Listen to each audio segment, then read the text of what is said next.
आत्ता मी मतदारसंघामध्ये जे फिरतो आहे तर लोकांमध्ये बदल करण्याची मानसिकता आहे. सध्याचे जे आमदार आहे आमच्या शिर्डी मतदारसंघातले यांच्याबद्दल जनतेमध्ये प्रचंड रोष आणि नाराजी आहे आणि लोक शिर्डी मतदारसंघामध्ये बदल करायच्या मानसिकतेत आहे. आणि लोकांनी मला विनंती केली की तुम्ही शिर्डी विधानसभा मतदारसंघाची निवडणूक लढवण्याची गरज आहे, तरच तुम्ही निवडून याल, तुमच्या पक्षाचा उमेदवार निवडून येईल.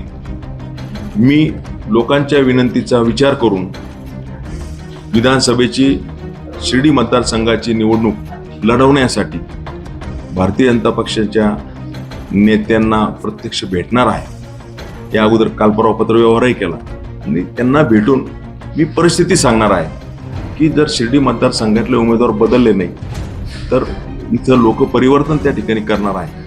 आणि म्हणून मला यावेळेस संधी द्यावी अशी विनंती मी वरिष्ठ नेत्यांना भेटून त्या ठिकाणी करणार आहे.